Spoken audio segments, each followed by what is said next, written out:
So let's begin.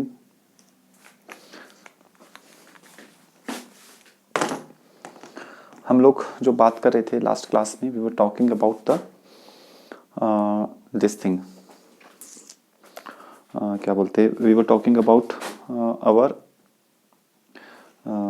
Constraint के बारे में हमने बातचीत की, ठीक है। और लास्ट में क्वेश्चन भी सॉल्व किया था, वेज कंस्ट्रेंट्स जो है। अच्छा, फिर हमने एटवुड मशीन के बारे में बातचीत कर ली थी, उस पर भी हमने एक क्वेश्चन सॉल्व कर लिया था। एक क्वेश्चन और सॉल्व करते जरा उसके ऊपर। मान लो हमारे पास एक पुल्ली है, ठीक है, एक एग्जांपल और सॉल्व करते हैं। और यहाँ पर एक ब्लॉक है और यहाँ पर एक और पुल्ली है और यहाँ पर दो ब्लॉक्स हैं, इस तरीके से, ठीक है। ये ब्लॉक जो है, this block is of 4 kg और यहाँ पर एक ब्लॉक जो है, this M1, this is of our 2 kg, ठीक है।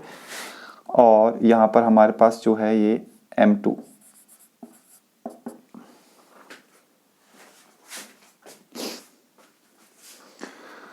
ये जो M2 है हमारे पास, we have to find out the value of M2 so that this block 4 kg block is at rest. So write down the question. Find out the value of M2 so that the 4 kg block is at rest.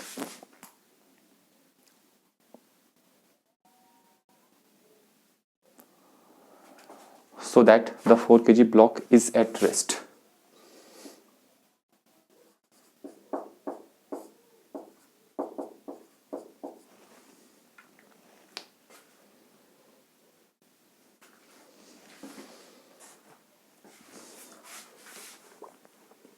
ठीक है, तो देखो, अगर 4 kg block को rest पे रहना है तो यहाँ पर सबसे सिंपल तरीका तो ये है कि यहाँ पे 4 kg ब्लॉक है तो यहाँ पर भी ये M2 2 kg होनी चाहिए। कॉमन सेंस से हम कह सकते हैं सबसे पहले तो, क्योंकि अगर ये 2 kg है और ये भी आपके पास 2 kg है, अब ये 2 kg तो यहाँ पर क्या आ जाएगा, ये आपस में बैलेंस हो जाएगा, ठीक है, आपस में बैलेंस हो जाएगा। यहाँ पर जो टेंशन रहेगा वो कितना रहेगा, 20 न्यूटन, जो कि इसका है ना, नीचे की तरफ 20 न्यूटन इसका टेंशन है, वो यहाँ पर धागे में रहेगा। और इस वाले धागे में भी जो टेंशन रहेगा वो भी 20 न्यूटन रहेगा, 20 न्यूटन यहाँ पे भी टेंशन रहेगा। और यहाँ पर भी 20 ऊपर जो रहेगा दैट विल बी 40 न्यूटन। ऊपर वाले धागे में 40 न्यूटन का टेंशन रहेगा और यहाँ पर भी फिर 40 न्यूटन का टेंशन रहेगा और इसका भी नीचे की तरफ 40 न्यूटन का टेंशन है, तो ये बैलेंस हो गया, ठीक है। एक तरीका तो ये है, अगर कॉमन सेंस लग रही हो, जैसे यहाँ पे थोड़ा सा सिंपल सा क्वेश्चन था तो कॉमन सेंस लग रही है, ठीक है। अच्छा, थोड़ा सा इसमें मैं चेंज करना चाहता हूँ क्योंकि थोड़ा सिंपल बन गया एक्चुअली क्वेश्चन। मान लो आपके पास यही है, 4 kg है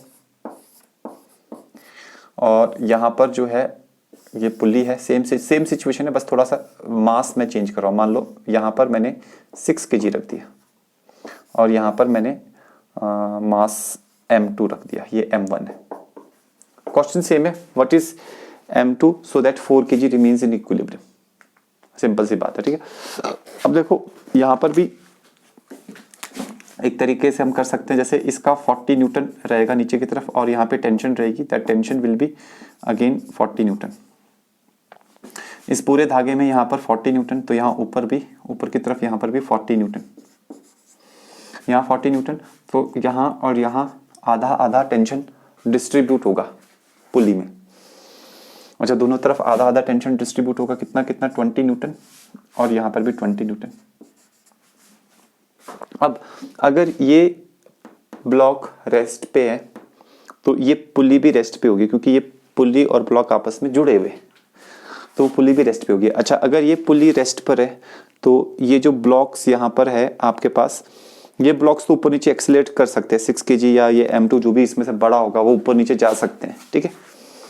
अब हमारे को ये M2 निकालना है, तो अब ये हमारे पास ये एक एटवुड मशीन होगी। इस एटवुड मशीन में ये पुली के ऊपर से ये वाला धागा जा रहा है, तो इसकी जो टेंशन है, इसमें जो टेंशन है वो 20 न्यूटन है, तो हम वो वाला फॉर्मूला लगा देते हैं, टेंशन वाला formula, that was 2m1m2 into g divided by m1 plus m2,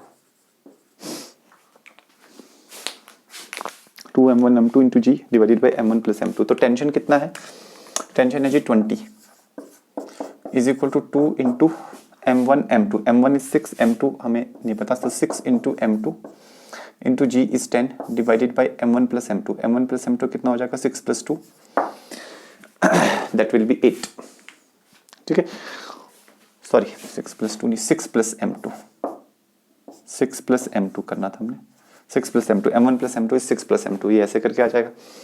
अब थोड़ा सा सिंप्लीफाई कर लो, 2 इंटू 10 20, ये 20 कैंसिल, यहाँ पे 1 बचा, ये यहाँ मल्टीप्लाई कर लो, ये आ जाएगा 6 प्लस m2 यहाँ, और राइट हैंड साइड में आ जाएगा 6 m2, तो 6 प्लस m2 उधर ले जाओ, m2 उधर ले जाएंगे तो 6 minus m2 it will be 5 m2, तो आपके पास मास m2 आ जाएगा 6/5 kg, that is equal to 1.2 kg।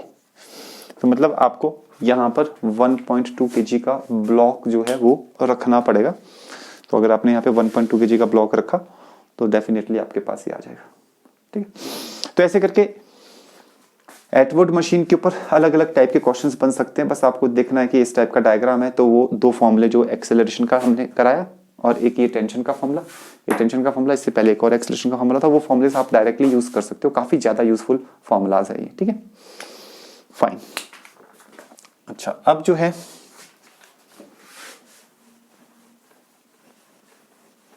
अब हम चलते हैं वेज कंस्ट्रेंट्स के ऊपर।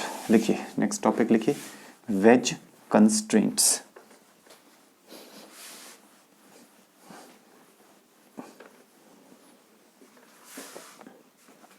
वेज कंस्ट्रेंट्स क्या होता है कि कंस्ट्रेंट तो वही हो गया रिस्ट्रिक्टेड मोशन, तो कई बार रिस्ट्रिक्टेड मोशन में जो वेज जो है ना, उसके साथ कुछ रिलेटेड होते हैं रिस्ट्रिक्टेड मोशंस, तो वहां पर वेज कंस्ट्रेंट्स बनते हैं, ठीक है। जैसे मान लो हमारे पास है ना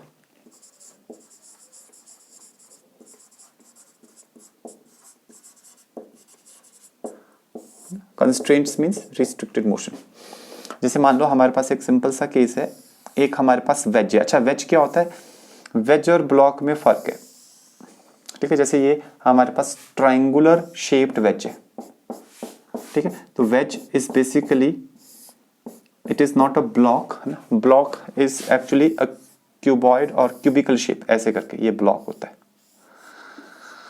तो वेज क्या होता है, wedge is something like a prism, you have seen the prism, तो प्रिज्म ऐसे करके होता है। तो इस वेज के ऊपर यहाँ पे स्लिप कर सकता है, ऊपर नीचे जा सकता है, ठीक है। कोई भी लकड़ी का वेज हो सकता है, स्टील का वेज हो सकता है, किसी भी टाइप का वेज हो सकता है। अच्छा, अब जरूरी नहीं है कि वेज हमेशा प्रिज्म शेप का ही हो, कई बार वेजेस ऐसे करके भी होते हैं, ऐसे करके आगे चल के हम करेंगे। तो ये भी एक वेज है, ठीक है, वुडन वेज हो सकता है, ठीक है। तो यहां पर क्या है, this is a wedge, wedge का मास है कैपिटल M, ठीक है। और यहां पर हमारे पास जो है एक रॉड है, that rod is coming like this,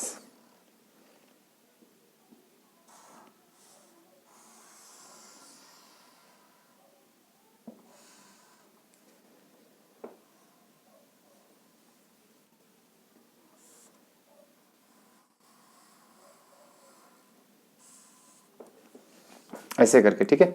ये हमारे पास आ गया वेज, ये आ गई हमारे पास कोई रॉड।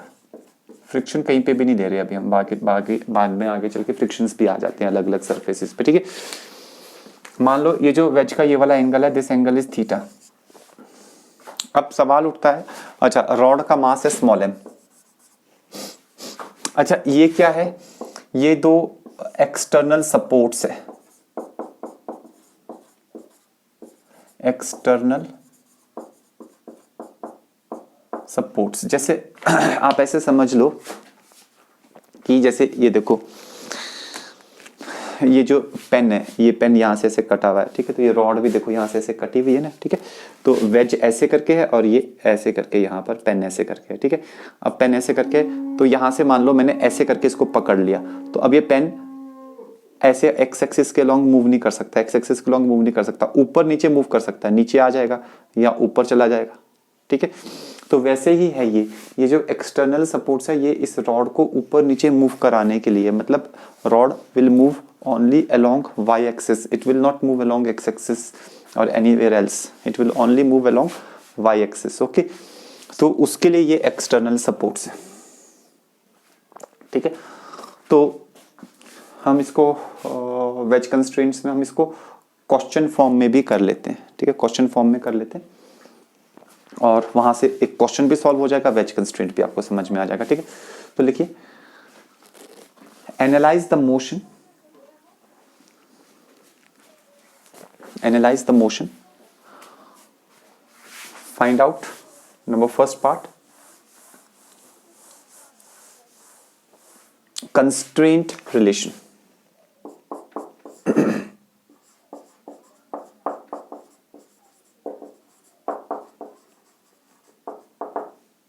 Number second part. अच्छा, मैं यहां पर आपको जो पार्ट्स करा रहा हूं है ना, दे आर बेसिकली स्टेप्स। तो जो मैं यहाँ पे 4 पार्ट्स आपको कराऊंगा और वो 4 parts are will be basically steps to solve any question of laws of motion, ठीक है। तो what are the steps? The first step is to find out the constraint, पहले तो एनालाइज करो मोशन, वो लिखवा दिया। उसके बाद second step is to write any constraint relation if it exists, ठीक है। अच्छा, सेकंड ये हो गया कंस्ट्रेंट रिलेशन। सेकंड स्टेप यहाँ पे है draw ABD,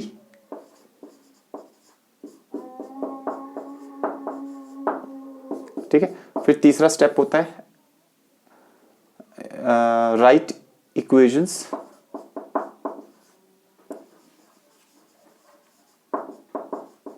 using Newton's laws of motion, NLM, Newton's laws of motion को यूज करते हुए इक्वेशंस लिख दो, ठीक है। And the last step is the fourth step, solve equations to get, है ना, जो भी चीजें आपको निकालनी है तो you have to solve the equations, ठीक है। तो ये 4 स्टेप्स होते हैं। सो यहां पर क्या है, this is a situation, rod can move vertically and veg can move horizontally. तो हमें ये 4 चीजें निकालनी है। अच्छा, और हमें इन सब के बलबूते पे क्या क्या निकालना है? Find out acceleration of rod and wedge, acceleration of rod and wedge, and normal reaction between them. Find out the acceleration of the rod and the wedge and the normal reaction between them. ये चीजें हमारे को निकालनी है, ठीक है। तो veg constraint भी समझेंगे, सब चीजें यहाँ पे समझेंगे, ठीक है। अच्छा, वेज कंस्ट्रेंट को हम कैसे करके समझ सकते हैं? सबसे पहले मोशन का एनालिसिस। अगर मैं आपसे पूछूं भाई मोशन कैसे होगा, तो आपको सोचना पड़ेगा कि मोशन क्यों होगा। सबसे पहले तो कहीं पे फ्रिक्शन है नहीं, ग्राउंड पे भी नहीं है, यहाँ पर भी फ्रिक्शन है नहीं, ठीक है। तो अगर आप थोड़ा सा दिमाग लगाएंगे तो आपको पता चलेगा कि भाई इसका जो वेट है, इसका वेट नीचे की तरफ लग रहा है mg, that will cause it to move in the downward direction, ठीक है। अच्छा, फिर यहाँ पर ये जो कॉन्टैक्ट है तो यहाँ पर एक नॉर्मल रिएक्शन लगेगा वेज के ऊपर, जो कि रॉड लगाएगी। ऑफ कोर्स रॉड के ऊपर भी लगेगा, there is no doubt in that. ये नॉर्मल रिएक्शन भी हमने निकालना है, ठीक है। तो ये जो नॉर्मल रिएक्शन है यहाँ पर, इस नॉर्मल रिएक्शन की वजह से वेज के पास इस डायरेक्शन में जाने के अलावा और कोई चारा नहीं है, लेफ्ट डायरेक्शन में जाने के अलावा और कोई चारा नहीं है। तो मोशन एनालिसिस जब हम करेंगे तो हमें पता चलेगा रॉड नीचे और वेज लेफ्ट की तरफ जाएगा। अच्छा, तो अब हमारे को आगे क्या करना है? अब हम इसको थोड़ा सा वेज कंस्ट्रेंट्स में हम क्या करते हैं, थोड़ा सा डिस्प्लेस करते हैं, थोड़ा सा हिलाते हैं चीजों को, ठीक है। जिस भी तरफ मोशन होने की संभावना होती है उस तरफ हिलाते हैं, ठीक है। तो कैसे हिलाएं? तो हिला देते हैं, देखो थोड़ा सा इधर हिला, ऐसे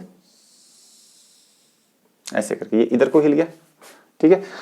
जब ये थोड़ा सा लेफ्ट को होगा तो अपना जो रॉड है वो नीचे आ जाएगा, ऐसे अपना रॉड नीचे आ गया।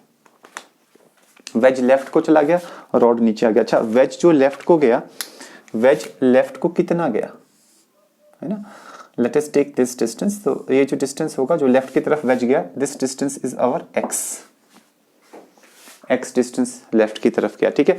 और जो हमारा रॉड आया जो नीचे की तरफ आया, वो रॉड कितना आया, वो डायग्राम में आप देखो, रॉड जो नीचे की तरफ आया वो आया y।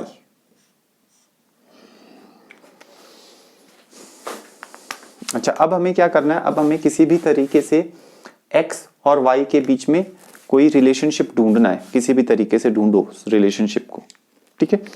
तो वो रिलेशनशिप जब हम ढूंढेंगे x और y के बीच में, तो फिर हमारे पास दोनों की डिस्प्लेसमेंट्स में रिलेशनशिप आ जाएगा, फिर उसको डिफरेंशिएट करके वेलोसिटी, फिर उसको डिफरेंशिएट करके एक्सेलरेशंस के बीच में रिलेशनशिप आ जाएगा, वही का हमारा काम है। तो ऐसा करते हैं कि आप ये देखो, अगर ये y है तो ये लेंथ भी y होगी, क्योंकि ये पैरेललोग्राम बन रहा है, 1 2 3 4, ये 4 साइड वाला पैरेललोग्राम बन रहा है। तो आप यहाँ पर भी अगर एक ऐसे वर्टिकल ड्रॉ करो, तो ये लेंथ अगर y है तो आपकी ना ये वाली लेंथ जो होगी, ये वाली लेंथ भी आपके पास y आएगी, क्योंकि ये भी आपके पास ऐसे करके एक पैरेललोग्राम बन रहा है।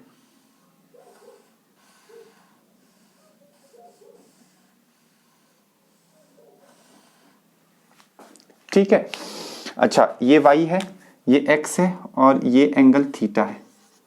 ये y है, ये x है और ये एंगल थीटा है। तो ये जो ट्राइंगल है यहाँ पर, इस ट्राइंगल को हम ऐसे बनाते हैं।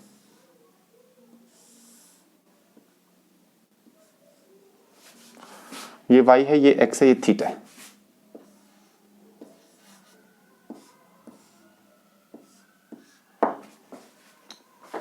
ये आपको ऐसे करके कुछ यहाँ पे थोड़ा सा डिस्प्लेस करके ये विजुअलाइज करना पड़ता है, जो हमने ये कर दिया, ठीक है। अच्छा, अब आपके पास y upon x tan theta आ जाएगा। आप क्या करो, टेन थीटा निकाल लो, टेन थीटा आ जाएगा y अपॉन x। तो आपके पास y क्या आ जाएगा, y is equal to X tan theta. y is equal to X tan theta आ गया। तो थीटा के ऊपर डिपेंड करेगा। थीटा तो कांस्टेंट है हमारे पास, क्योंकि थीटा क्या है, थीटा तो इस इंक्लाइंड प्लेन का एंगल ऑफ इंक्लाइनेशन है, तो वो तो कांस्टेंट है, उसके तो कोई प्रॉब्लम वाली बात नहीं है, ठीक है। इंक्लाइंड प्लेन नहीं कहूंगा, सॉरी, वेज है ना। तो y क्या है, y is the displacement of this and x is the displacement of ways, इस तरफ को और y का नीचे की तरफ। अब आप इसको डिफरेंशिएट करेंगे तो dy बाई dt आएगा velocity, velocity of what, velocity of rod. ऐसा करते हैं, रॉड की वेलोसिटी नीचे की तरफ स्मॉल v ले लेते हैं, वेज की वेलोसिटी लेफ्ट की तरफ होगी, कैपिटल V ले लेते हैं। रॉड की एक्सेलरेशन नीचे की तरफ स्मॉल a ले लेते हैं, और वेज की एक्सेलरेशन लेफ्ट की तरफ होगी, उसको कैपिटल A ले लेते हैं। तो यहाँ पर हमारे पास क्या आएगा, यहाँ पर हमारे पास आएगा small v is equal to capital V times tan theta. ये हमारे पास आ जाएगा। फिर से डिफरेंशिएट कर दो तो हमारे पास आ जाएगा वेलोसिटी का differentiation acceleration is equal to capital A times tan theta. तो ये जो इक्वेशन है माय डियर स्टूडेंट्स, ये इक्वेशन अपनी कंस्ट्रेंट वाली इक्वेशन है। This is the equation number 1। कहा ना मैंने आपको सबसे पहले, find out the constraint relation. तो constraint relationship is this is equation number 1। Now what, now we have to draw the FBD, ठीक है। आई होप आप लोगों ने ये स्टेप्स लिख दिए होंगे, ये सब भी मैं मिटा देता हूं यहां से। तो सेकंड स्टेप में हम आ जाते हैं। सबसे पहला काम क्या होता है, कंस्ट्रेंट अगर है, हर बार होता नहीं है कंस्ट्रेंट, है ना, कंस्ट्रेंट अगर है तो उसे निकालो, पहला स्टेप भी होता है। और उसमें भी, कंस्ट्रेंट में भी एक्सेलरेशंस के बीच में रिलेशनशिप निकालो, पहला काम भी होता है। अच्छा, दूसरा काम क्या होता है, एफबीडी बनाओ। तो बहुत सारे क्वेश्चंस में कंस्ट्रेंट नहीं होता, तो उसमें वो स्टेप भी फॉलो नहीं होता, सीधा एफबीडी पे आ जाओ, जैसे हम पहले भी क्वेश्चंस करते आए हैं। तो एफबीडी बनाओ। अच्छा, किसका एफबीडी बनाए, वेज का और रॉड का, दोनों का बनाएंगे। ये हमारे पास वेज है। अच्छा, वेज का वेट कैपिटल mg नीचे की तरफ। अच्छा, इधर से नॉर्मल रिएक्शन कैपिटल N ऐसे, ठीक है। और ग्राउंड से भी तो एक नॉर्मल रिएक्शन लग रहा है ना, उसको क्या कह देते हैं, normal reaction due to ground, Ng ऐसे, ठीक है। और बस इतना काफी है, ये एंगल थीटा है, यही तीन फोर्सेस लगे हुए, ठीक है। अच्छा, रॉड का एफबीडी यहां बना देते हैं, अपना रॉड ऐसे करके, ठीक है। एफबीडी बनाते वक्त जो बॉडी जिस ओरिएंटेशन में हो, वो ओरिएंटेशन कभी नहीं आपने चेंज करनी, do not change the orientation, ठीक है। तो उसी ओरिएंटेशन में आप उस चीज को बनाइए। तो ये यहाँ पर ऐसे करके आ गया हमारे पास।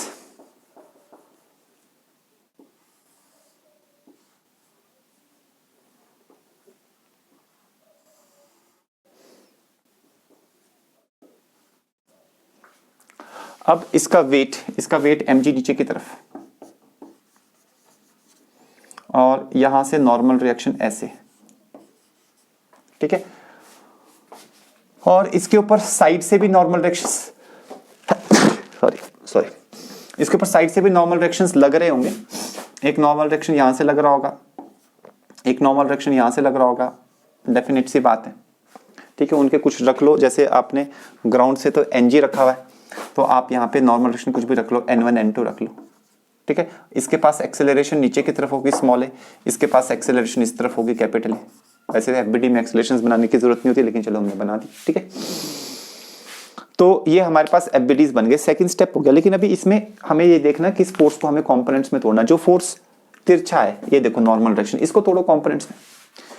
तो नॉर्मल डायरेक्शन का एक कंपोनेंट आप नेगेटिव एक्स एक्सिस के लॉन्ग इधर करो और एक इस तरफ को करो। उसी तरीके से ये वाला नॉर्मल डायरेक्शन, इसका भी एक हॉरिजॉन्टल और एक वर्टिकल कंपोनेंट कर दो। सेम ही आएंगे, दोनों नॉर्मल डायरेक्शन सेम है, इक्वल एंड ऑपोजिट है, तो हॉरिजॉन्टल और वर्टिकल कंपोनेंट सेम आएंगे, ठीक है। तो आपको पता ही है ना, angle between two lines is equal to angle between their perpendicular. इसका परपेंडिकुलर ये और इसका परपेंडिकुलर ये, तो ये वाला एंगल जो होगा, ये वाला एंगल होगा थीटा। और इसी तरीके से n का कंपोनेंट इस तरफ आएगा n cos थीटा, और n का कंपोनेंट इस तरफ आएगा n sin थीटा। अब हॉरिजॉन्टल अगर यहाँ n sin थीटा है, तो यहाँ पर भी माय डियर स्टूडेंट्स ये n sin थीटा आएगा। वर्टिकल यहाँ पे n cos थीटा है, तो ये भी आपके पास n cos थीटा आएगा ऊपर की तरफ, लाइक दिस, ठीक है। अच्छा, अब क्या करें, अब जो है, अच्छा आई होप ये नोट कर लिया आप लोगों ने, इसको मैं मिटा रहा हूँ यहाँ पे। ये हमारे पास स्टेप नंबर 2 खत्म हो गया, ठीक है। ये फर्स्ट इक्वेशन आ गई, इसको चलो यहीं पे रहने दो फर्स्ट इक्वेशन को, है ना। अब हम क्या करेंगे, अब हम स्टेप नंबर 3 में जाएंगे। हम न्यूटन्स सेकंड लॉ लगाएंगे। न्यूटन सेकंड लॉ जब हम लगाएंगे तो हम इसके लिए वेज के लिए भी लगाएंगे, ठीक है, और रॉड के लिए भी लगाएंगे, और वहां से हम इक्वेशंस कुछ ऑब्टेन करेंगे, ठीक है। उनको हम देखते हैं। तो जैसे ये वेज लेफ्ट की तरफ जा रहा है, तो किसकी वजह से, n sin थीटा की वजह से, और कोई फोर्स है नहीं, तो उसकी वजह से एक्सेलरेशन है। तो force is equal to mass into acceleration, ये हमारे पास होता है mass into acceleration. This is what we are going to apply, ठीक है, ये हमने अप्लाई करना है। तो इस तरफ को जो फोर्स है that is n sin theta, force is equal to mass है कैपिटल M, एक्सेलरेशन है कैपिटल A। ये एक इक्वेशन बन गई। This is our equation number 2, ठीक है। अच्छा, फिर वर्टिकल में भी हम बना सकते हैं, वैसे हमारे को जरूरत नहीं है, ठीक है, इस क्वेश्चन को सॉल्व करने के लिए जरूरत नहीं, लेकिन आपको सिखाने के लिए मैं बता रहा हूं। वर्टिकल में ऊपर की तरफ एक फोर्स है, नीचे की तरफ mg और n cos थीटा है, तो ये कैपिटल Ng जो है it will be balancing capital mg plus n cos theta. इसको आप इक्वेशन नंबर 3 कह दो। हर एक बॉडी से दो दो इक्वेशंस निकलेगी, एक एक्स एक्सिस के लॉन्ग इक्वेशन, एक वाई एक्सिस के लॉन्ग इक्वेशन निकलेगी, ठीक है। अच्छा, इसमें भी देख लो, वाई एक्सिस के लॉन्ग इक्वेशन, mg नीचे की तरफ है, mg नीचे की तरफ है, n cos थीटा ऊपर की तरफ है, एक्सेलरेशन वो है, तो बड़ा फोर्स कौन सा होगा, mg, माइनस छोटा फोर्स क्या होगा, n cos theta, is equal to mass into acceleration. ये काम की इक्वेशन है, दिस इज इक्वेशन नंबर 3। चौथी इक्वेशन हॉरिजॉन्टल में लगा लो। हॉरिजॉन्टल में बैलेंस हो रहे हैं फोर्सेस, कोई एक्सेलरेशन नहीं है, जैसे यहाँ पे वर्टिकल में कोई एक्सेलरेशन थी, बैलेंस हो रहे थे फोर्सेस, तो चौथी इक्वेशन वहां से आएगी। हालांकि वो किसी काम की नहीं होगी, लेकिन आप उसको यूज कर सकते हैं। जैसे n1 इस तरफ है और n sin थीटा इस तरफ है, तो n1 plus n sin theta will be balanced bye n2।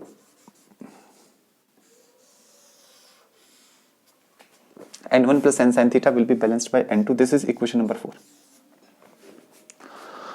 तो ये हो गया हमारे पास स्टेप नंबर 3 का काम, ठीक है। मैं आपको स्टेप्स भी समझा रहा हूं कि यहाँ पे क्या है। तो कंस्ट्रेंट निकाला हमने, वो स्टेप नंबर 1 था, फ्री बॉडी डायग्राम बनाया, स्टेप नंबर 2 था, स्टेप नंबर 3 में न्यूटन सेकंड लॉ लगा दिया। Step number 4 is solving. You have to solve the equations and somehow you have to get all the things which is asked. What are asked, small a capital A, क्या क्या पूछा है, small a पूछा है, capital A पूछा है और n पूछा है। n is the normal direction between them. तो हम फर्स्ट सेकंड थर्ड, सिर्फ इन 3 इक्वेशंस को यूज करेंगे। ये किसी काम की इक्वेशन नहीं है और ये किसी काम की इक्वेशन नहीं है। Third and fourth, sorry first second third, ये फोर्थ थी, नंबरिंग हो गई है, ये फिफ्थ थी। ठीक है, तो फर्स्ट सेकंड फोर्थ यही काम की इक्वेशंस है। क्यों है ये काम की इक्वेशन, ये क्यों काम की नहीं है? क्योंकि हमारे पास जो है कैसे पहचानते हैं, 3 वेरिएबल्स हैं जो निकालने हैं, तो 3 ही इक्वेशंस की जरूरत होती है। ठीक है, तो आप ये देखो, इसमें स्मॉल ए कैपिटल ए है ना, इसमें कैपिटल एन कैपिटल ए, ठीक है, और इसमें कैपिटल एन और स्मॉल ए। तो इन इक्वेशन 3 वेरिएबल्स हो जाएगा। इन इक्वेशंस में एक्स्ट्रा वेरिएबल आ रहे हैं, एक N g normal direction from the ground, तो इसकी कोई आवश्यकता नहीं है, और यहाँ पे n1 n2 एक्स्ट्रा वेरिएबल्स आ रहे हैं, इन सब की कोई जरूरत नहीं है। तो अब आप क्या करो, अब आप इन तीनों को फर्स्ट सेकंड और फोर्थ को सॉल्व करो। फर्स्ट सेकंड और फोर्थ को सॉल्व कैसे किया जाए, बहुत सारे तरीके हैं। जैसे आप क्या करिए, यहां से स्मॉल ए की वैल्यू 4 में और यहां से कैपिटल एन की वैल्यू कैपिटल ए की टर्म्स में यहां पे डालो। ठीक है, सेकंड एंड फर्स्ट को पुट करेंगे फोर्थ में, सेकंड एंड फर्स्ट को पुट करेंगे फोर्थ में। अच्छा, तो सेकंड इक्वेशन से हमारे पास क्या आ रहा है, सेकंड इक्वेशन से हम पुट करेंगे नॉर्मल डायरेक्शन का value, that is capital M upon A sine theta.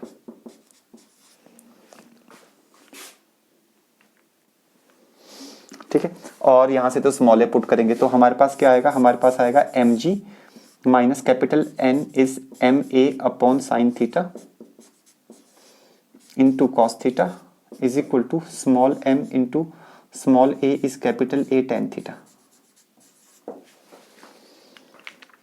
I hope आपको समझ में आ गया। सेकंड फोर्थ इक्वेशन में हमने ये फर्स्ट और सेकंड पुट कर दी। अब क्या है, अब इसको सॉल्व कर दो। इसको सॉल्व करके हम कैपिटल ए यहां से निकाल लेंगे। कैपिटल ए निकल गया, बाकी सब चीजें फटक से निकल जाएगी। ठीक है, तो इस तरीके से मतलब थोड़ा सा कैलकुलेशंस वगैरह देखना पड़ता है। तो ये कैपिटल ए वाला टर्म उधर ले जाओ, तो लेफ्ट हैंड साइड में रहेगा mg, राइट हैंड साइड में कैपिटल ए कॉमन आएगा, यहाँ से m टेन थीटा और यहाँ से कैपिटल M कॉट थीटा, यहाँ से आएगा m tan theta plus capital M cot theta, ये ऐसे करके आएगा। यहाँ पे डिवाइड कर दो तो कैपिटल A आपके पास आ जाएगा mg upon m tan theta plus capital M cot theta. This is the acceleration capital A, किसकी, वेज की। तो acceleration of wedge is this. ठीक है, नाउ स्मॉल ए तो यहां पे डाल दो कैपिटल ए की वैल्यू, तो स्मॉल ए आ गया हमारे पास। तो स्मॉल ए क्या है, कैपिटल ए को टेन थीटा से मल्टीप्लाई कर दो, तो small a is mg tan theta divided by small m tan theta plus capital M cot theta, ये ऐसे करके आ गया। और उसके बाद नॉर्मल डायरेक्शन यहां से निकल जाएगा। नॉर्मल डायरेक्शन देखो MA upon sine theta, capital A की वैल्यू ये जो है निकाली है, यहां डाल दो MA अपॉन साइन थीटा में। ठीक है, तो आपके पास आ जाएगा normal direction will be M upon sine theta into capital A is mg upon M tan theta plus capital M cot theta.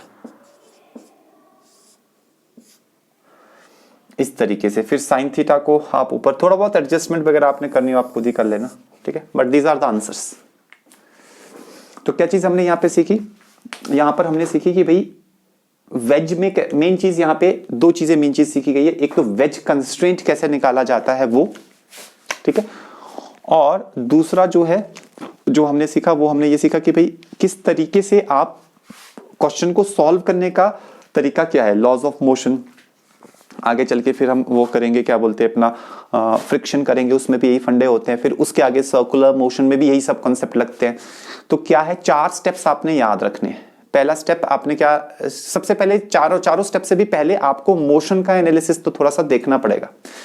हालांकि अगर आपने मोशन एनालिसिस थोड़ा गलत भी कर दिया हो तो आपको परेशान होने की बात नहीं, क्योंकि फिर एक्सेलरेशन की वैल्यूज नेगेटिव आती है और फिर हम एनालाइज कर लेते हैं उसको। ठीक है, तो 4 स्टेप्स मेन क्या है, सबसे पहले मोशन एनालिसिस करने के बाद पहला स्टेप जो है वो ये है कि आप देखो कि कहीं वहां पर कोई कंस्ट्रेंट रिलेशन तो नहीं यूज हो रहा।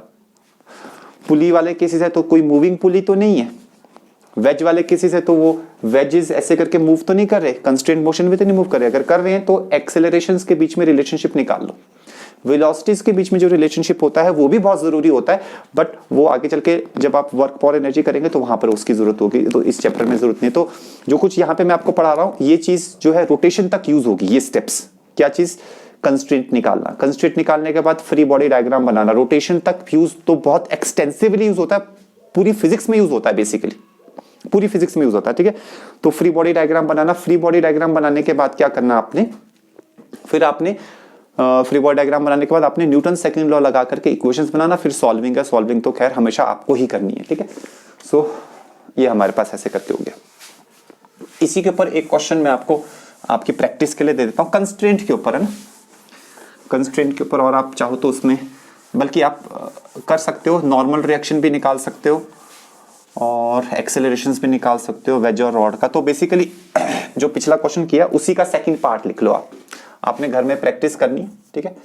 फिर आंसर्स जो है, answers you can always send to me, ठीक है। तो मैं आपको बता दूंगा ठीक है कि गलत है, आंसर्स में मेरे पास आंसर्स है इसके। तो जो पिछला क्वेश्चन था उसी का जैसा डायग्राम है वेज का, रॉड की ओरिएंटेशन को थोड़ा सा चेंज किया गया है और रॉड की ओरिएंटेशन को चेंज करने की वजह से आंसर्स में बदलाव आ जाएगा, कंस्ट्रेंट में एक्चुअली बदलाव आ जाएगा। तो रॉड को ना ऐसे रखा गया, ऐसे। तो इस बार ये जो रॉड है, ये रॉड क्या है, ये कैपिटल एम है, इसका मास स्मॉल एम है, और ये रॉड जो है इसके परपेंडिकुलर है, वेज के परपेंडिकुलर है, और यहां पर वो सपोर्ट्स हैं।